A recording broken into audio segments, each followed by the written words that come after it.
Bonjour tout le monde, on se retrouve aujourd'hui pour une autre vidéo. J'avais envie de vous faire une vidéo, une petite vidéo sur les cadeaux à offrir pour la fête des mères. Je sais qu'on a encore un peu de temps et du coup j'avais envie de vous présenter un petit peu les idées et peut-être si vous êtes créatif, vous pouvez aussi vous inspirer de certaines idées. On va commencer par une senteur. Alors c'est un pot que j'ai retrouvé parce que j'ai fait du tri dans mes pots. Et j'ai retrouvé ce pot-là et je me suis dit, mais pourquoi je ne l'ai pas mis sur le site? Parce que c'est un pot qui est sublime, qui est très joli. Vous voyez, la couleur, c'est un genre de vert avec des effets marbrés comme ça, un peu pierre. Et la senteur, c'est l'oriental. Alors là, quand vous la prenez, cette senteur-là, vous êtes sûr de ne pas vous tromper parce que c'est une senteur à la fois masculine et féminine.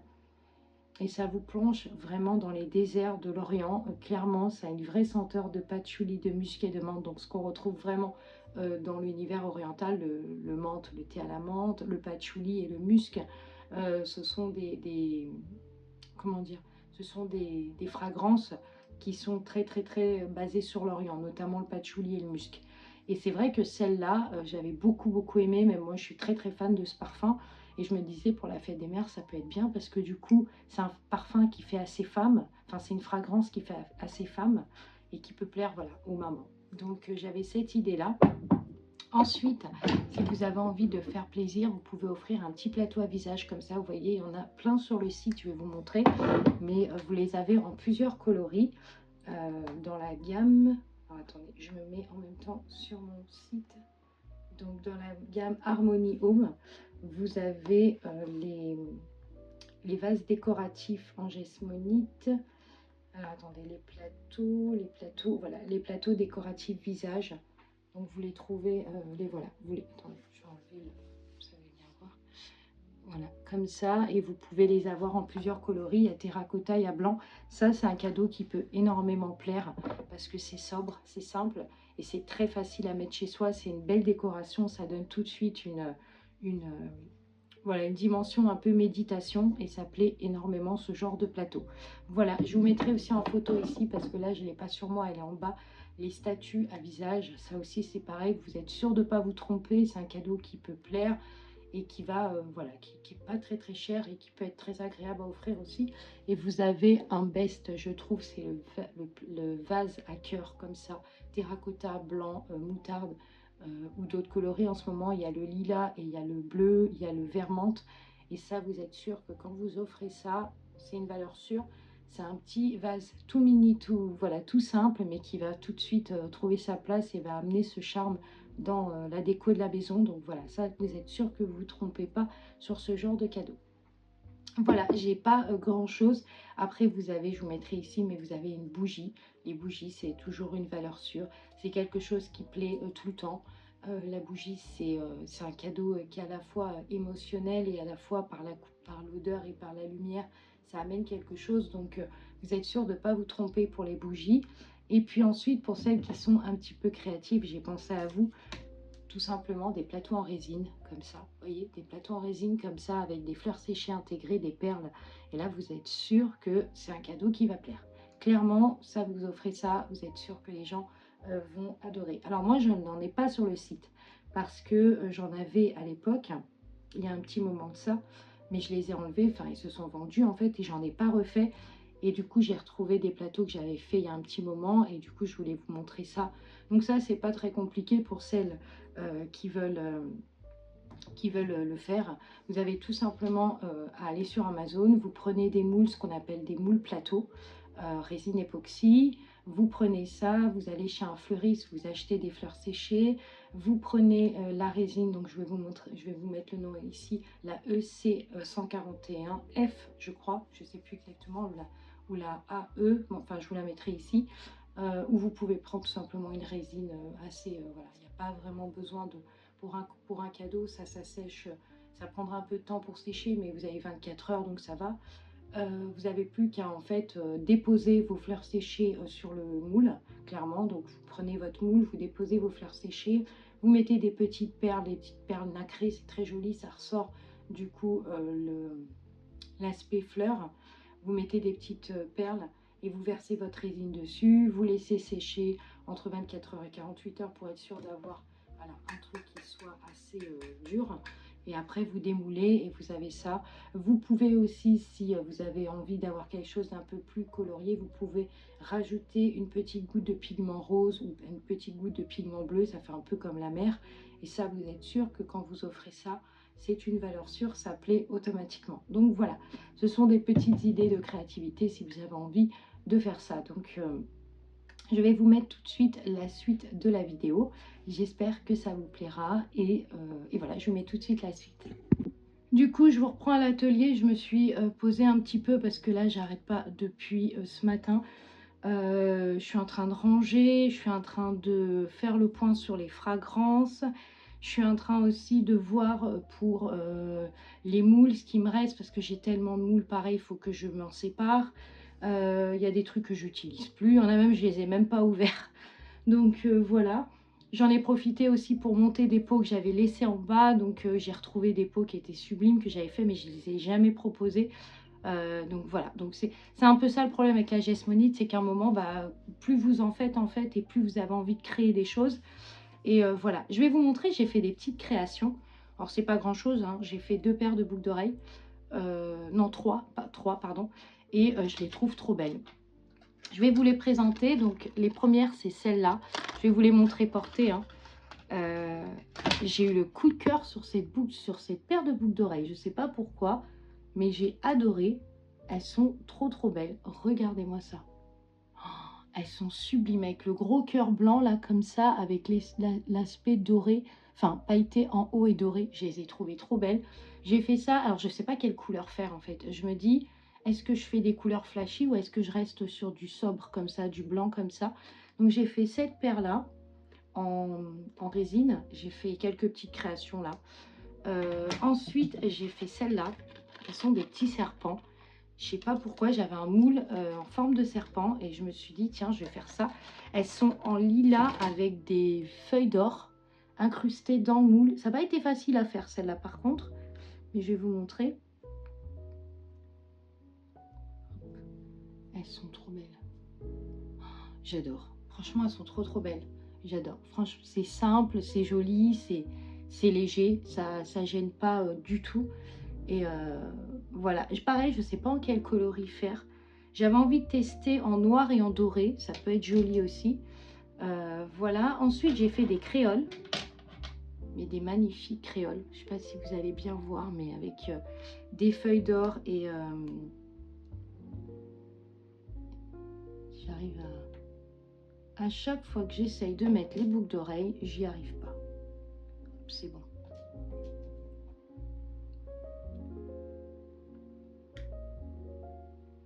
Sont trop belles. Elles me font penser aux boucles d'oreilles de chez Gass. Gass, ils ont souvent des créoles comme ça et celles-là, elles sont sublimes. Et en plus de ça, elles bougent pas, elles gênent pas, elles sont pas lourdes. Et tout de suite, vous voyez, je vais vous montrer, elles font classe. Elles font vraiment classe. Avec les cheveux attachés comme ça, elles sont très belles. Oh, j'adore celle-là. J'en ai pas fait beaucoup. Je vous cache pas que j'ai pas beaucoup d'inspiration en ce moment sur les bijoux, sur les boucles d'oreilles, parce que j'en ai déjà fait pas mal. J'ai fait des fleurs, j'ai fait pas mal de trucs, et c'est vrai que là j'ai pas trop d'idées en termes d'inspiration sur les boucles d'oreilles. J'essaye de faire des trucs qui plaisent. Là je vous les montre, mais je les mettrai en ligne semaine prochaine, enfin dès que vous allez voir cette vidéo, le lendemain elles seront en ligne. Donc voilà, je suis très contente en tout cas de ces 3 modèles là, parce que c'est des modèles qui sont classe, qui sont jolis, qui vont avec tout, et vous pouvez facilement les accessoiriser, facilement les porter au quotidien. Donc voilà, ça répond clairement à ce que je voulais vous proposer. Donc voilà, deuxième chose, je vais vous parler un petit peu de mes formations. Alors pour les formations, j'ai fait 2 formations, mais 2 formations assez intensives. La première formation, c'est une formation pour un petit peu savoir où se situer dans dans l'univers du commerce et dans le monde du commerce et de l'artisanal, donc au niveau de sa gamme de prix, au niveau de sa clientèle et tout. Donc ça, c'était super intéressant parce que du coup, ça m'a permis de refaire le point sur ce qui n'allait pas et ce qui allait. Vous avez pu voir, pour celles qui me suivent, que j'ai fait des modifs sur Instagram. Donc j'ai enlevé pas mal de vidéos parce que mon Instagram était pas assez percutant en fait. J'ai appris ça aussi lors de ma formation, mais je vous en parlerai. mon Instagram n'était pas assez percutant, c'est-à-dire que on voit que je suis une passionnée dans l'Instagram, c'est clair, mais par contre, on ne voit pas la direction, on ne voit pas vraiment ceux qui peuvent être intéressés en fait. Et le but de mon entreprise, c'est de toucher tout le monde, même à l'international. Moi, ça ne me dérange pas d'envoyer des colis aux États-Unis, à partir du moment que les gens aiment mes créas, je ne suis pas gênée pour ça. Mais par contre, j'avais envie de toucher tout le monde et ça a été, ça a fait une remise en question en fait totale sur le nombre de vidéos que j'avais. Et quand j'ai commencé à toutes les enlever, mais ça a été, j'ai cru que j'allais y passer une semaine tellement il y en avait plein, et ça m'a un petit peu embêtée parce qu'il y a des vidéos que j'avais faites au commencement de ma société et quand je les ai revues, j'ai vu que la lumosité c'était pas ça, la qualité d'image c'était pas ça, mais ça me faisait plaisir de revoir le commencement et maintenant. Et voilà, donc j'en ai revu, du coup je les ai re-regardés. Il y en a que j'ai archivés, il y en a que j'ai effacés, mais voilà, j'ai fait ça. Donc dans la première formation que j'ai faite, en fait, on vous apprend à ce qu'on appelle se situer, c'est-à-dire avoir un placement, savoir quel produit, qu'est-ce que vous voulez proposer, qu'est-ce que vous voulez communiquer aux gens. Donc ça met une remise en question, ça fait réfléchir aussi sur le nombre de charges de boulot qu'on peut avoir, parce que quand on est créateur, le problème c'est qu'on est avant tout dans la création et on pense pas, en réalité on pense pas à son état physique, à son état mental. Moi, mon état physique, il a été très touché, mon état mental, il a été très touché. Et je me suis rendu compte qu'en fait, dans l'ancienne vidéo, je vous en parle, je me suis rendu compte que je faisais trop parce que j'étais rentrée plus dans une situation d'avoir une entreprise à gérer. Voilà, que je suis ma propre chef et j'ai mon entreprise à gérer. J'étais plus dans la passion de la création.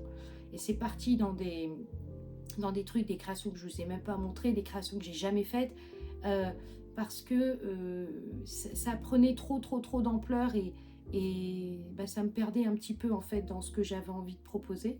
Et donc là, quand j'ai commencé à comprendre tout ça, j'ai compris qu'en fait, le nombre d'heures que je faisais moi n'était pas équivalent finalement au nombre d'heures qu'une artisane doit faire, parce qu'il y a la partie communication aussi à donner en heures, il y a la partie vente. Enfin, voilà, c'est très intéressant et c'est très perturbant aussi parce que du coup, ça vous remet en question sur beaucoup de choses et vous devez, vous ressortez de là, vous avez l'impression que vous recommencez tout en fait. Et ça m'a fait un peu ce sentiment-là. J'ai eu l'impression de m'être trompée sur toute la route pendant 3 ans. Et alors c'est pas négatif, mais j'ai vraiment eu l'impression d'avoir eu un reset et de devoir refaire un truc mais complètement différent. Et, et du coup, ça m'a complètement perturbée. Ensuite, j'ai eu la formation qui là était aussi perturbante, qui était la visibilité. Là, c'était carrément le nombre de stories qu'on doit faire par jour, le nombre de vidéos qu'on doit poster sur son compte Insta, le nombre de réels qu'on doit faire. Et là, je me suis dit, mais où je vais trouver le temps pour faire tout ça? Sachant que si je me mets dans de la création de contenu sur Instagram, je n'ai plus le temps pour faire de la créa, clairement. Et c'est pas mon métier. Donc voilà. Donc ça m'a beaucoup perturbée, mais en même temps, ça m'a beaucoup aidé à comprendre ce qui n'allait pas et ce qu'il fallait modifier, parce que je voyais bien qu'il y avait des choses qui n'allaient pas. Et le problème quand on est créateur, c'est qu'on a des baisses de morale, il y a des hauts et il y a des bas. Des fois, ça va, et puis il y a des fois, c'est complètement perturbant. Il y a un rush, il y a du stress, il faut gérer tout. Il y a des temps, il y a des délais d'attente, il y a des délais d'expédition et tout ça, je vais vous l'expliquer. Donc déjà, quand on est créateur, quand on crée quelque chose, ça peut devenir vite embarrassant et envahissant plutôt, pardon.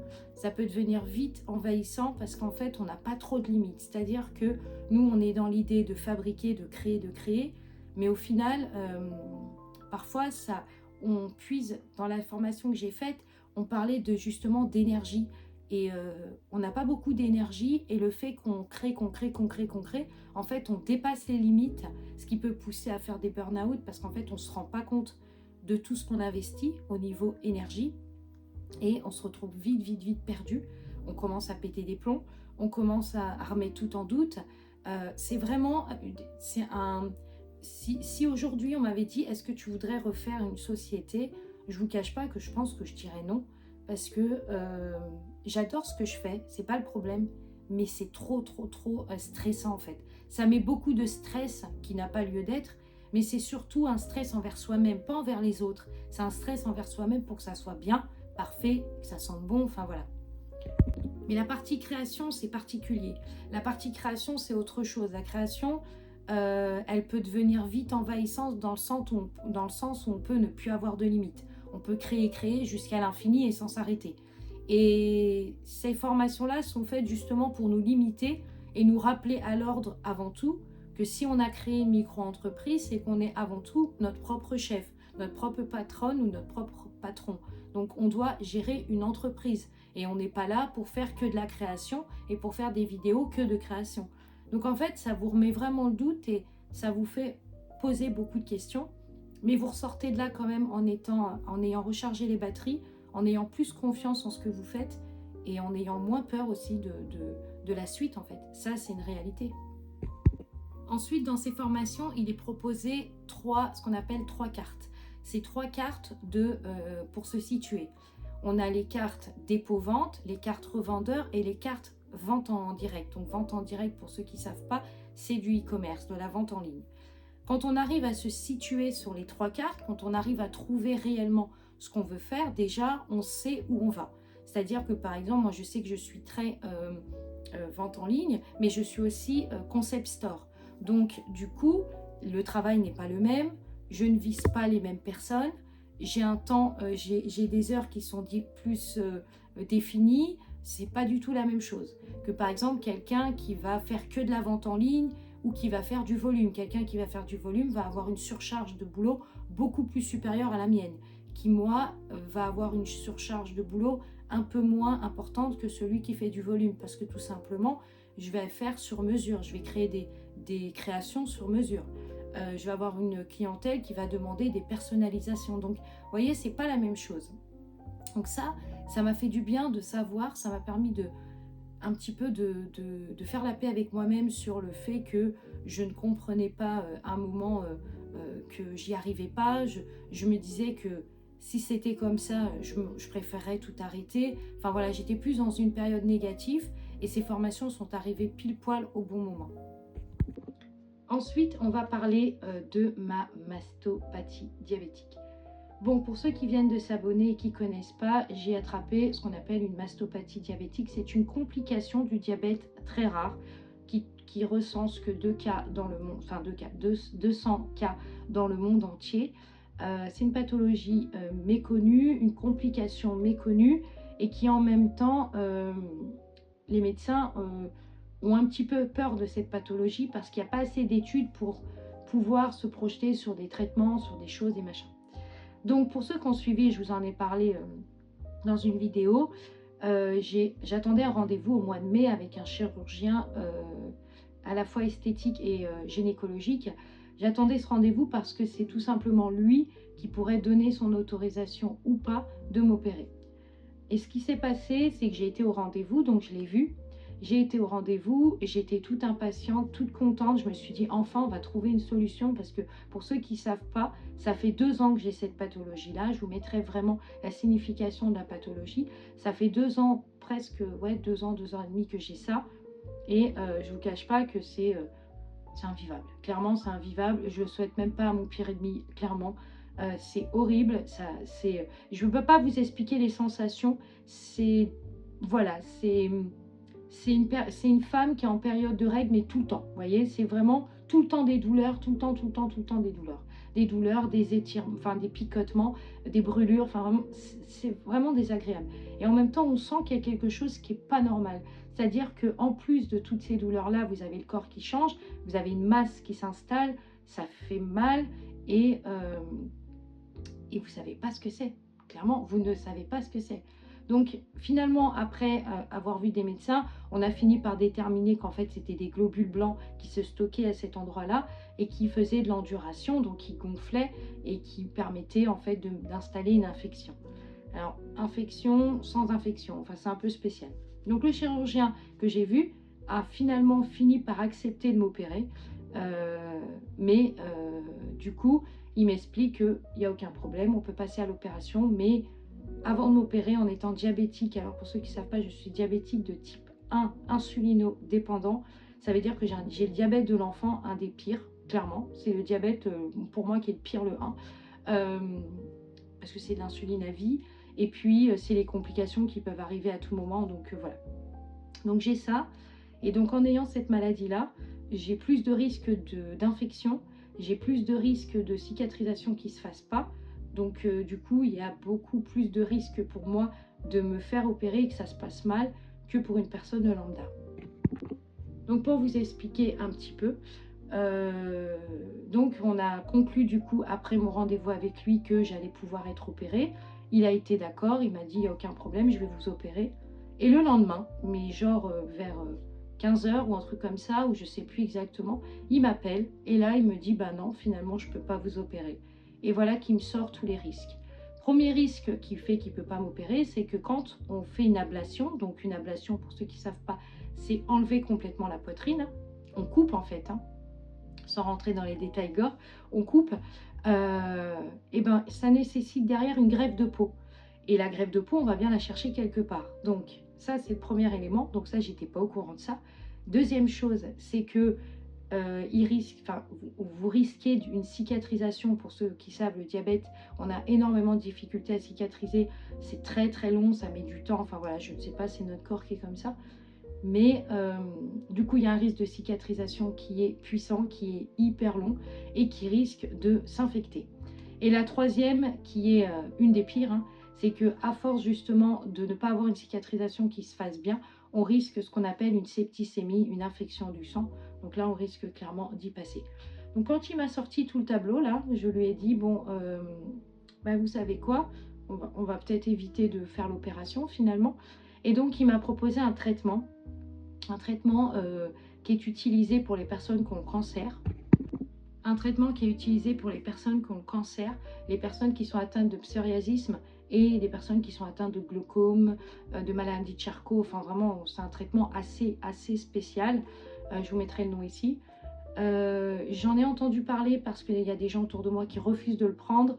Voilà, parce qu'en fait, c'est un traitement qu'on vous donne et après, on vous donne un autre traitement pour contrecarrer le premier. Donc, bref, c'est un traitement avec des lourdes obligations, donc des prises de sang pratiquement tous les mois ou toutes les semaines, je ne sais plus.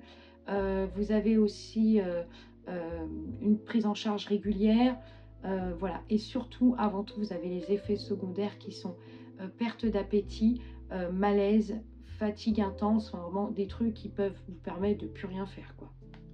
Donc, lié à tout ça, j'ai décidé d'arrêter la production des bijoux et arrêter la production des décos. Je ne vais proposer que des bougies rechargeables et d'autres bougies à côté. Il n'y aura pas que des recharges parce que tous mes pots ne plairont pas à tout le monde, je le sais. Mais proposer d'autres bougies à côté, mais je vais rester dans l'univers des bougies pour commencer. Et ensuite, dans la deuxième étape, je ferai des créations parfumées. Donc, je resterai sur une évasion de senteurs, mais à travers des créations. Donc là, je suis en train de tester des poudres pour l'aspirateur et puis pour les coupelles de salle de bain ou de choses comme ça. Je ne vous cache pas que j'en ai donné une à une amie qui a testé et ça sent super bon. J'ai testé moi de mon côté aussi et ça sent super bon. Donc je pense que je partirai dessus. Enfin, en tout cas, je reviendrai sur le sujet. Mais voilà, je vais devoir limiter mes créations parce que à cause de tous ces effets secondaires, j'ai peur que ça soit trop et que j'y arrive pas. Donc voilà. Donc j'espère que cette vidéo elle a été bien expliquée. En tout cas, je vais vous montrer le pot aussi parce que j'ai le pot doré. En fait, j'ai avancé sur la dorure du pot Harmonie, mais je l'ai fait sur un marron. J'ai pas fait sur le noir et le blanc et je vais vous montrer le résultat, mais je pense que je ferai le noir et le blanc. Alors du coup, je vous montre le pot. En fait, je suis en train d'allumer une bougie en même temps et c'est ce pot-là. Donc, je sais pas si vous allez bien voir. Je vais essayer de le mettre un peu loin pour que vous puissiez voir. Mais vous voyez, il y a les initiales et tout. Et voilà. Et du coup, je l'ai fait sur le doré, enfin sur le marron. Et je vous cache pas que je suis pas très fan. Je sais plus, je dois regarder là ou là. Je vous cache pas que je suis pas très fan et je pense pas clairement le faire sur les marrons. Voilà. Mais voyez, le résultat en dorure, c'est vraiment très beau. Je vais essayer de me mettre là plutôt. Voilà. Et voilà, donc là, j'ai allumé une bougie en même temps. Donc voilà. Donc c'est pour ça, je pense que je le ferai pas. Mais attendez, hop, je le repose. Voilà. Je pense que je le ferai qu'en blanc ou en noir. Ça rendra mieux, je pense, qu'en marron. Voilà, bon bah écoutez, je vais venir clôturer cette vidéo parce que je veux pas faire des vidéos trop longues et surtout que je pense que je vais enfin, maintenant je pense que je ferai 2 vidéos par semaine, une qui sera un peu plus longue et une qui sera un peu plus courte, voilà. Donc voilà, j'ai toujours pas reçu mon colis de chez The Braderie. Alors ça me fait un peu chier parce que, pardon de dire ça, mais ça m'embête clairement parce que déjà premièrement, ils ont mis que c'était parti et en fait, quand j'ai eu une des personnes du magasin, enfin une des personnes du site, elle m'a dit clairement que c'est pas parti, que en fait ça n'a pas été pris en charge. Et la deuxième chose, c'est que je passe très rarement des commandes sur The Braderie. Et là, ça me donne pas envie de repasser commande. Parce que quand je vois que le colis aurait dû être arrivé depuis le 10, il n'est toujours pas arrivé, je me dis que bah, ça donne pas envie, en fait. S'il y a toujours ce genre de problème-là, je sais pas si vous avez déjà... Dites-moi si vous avez déjà commandé sur The Braderie. Moi, j'ai dû commander quelques fois. J'adore ce site, hein, il est super bien. Mais par contre, franchement, les temps d'attente, enfin, je sais pas. Et là, mon colis, pour le moment, on sait pas où il est. Donc, voilà. Et on n'est pas en période de vacances. Enfin, si, ouais, non, je sais plus. Mais on n'est pas en période de fête non plus. Donc, il n'y a pas de raison pour que le colis soit perdu. Voilà. Bon, bah écoutez, je vais venir clôturer cette vidéo. Merci en tout cas de l'avoir suivi. Et puis, je vous dis à très vite pour une autre vidéo.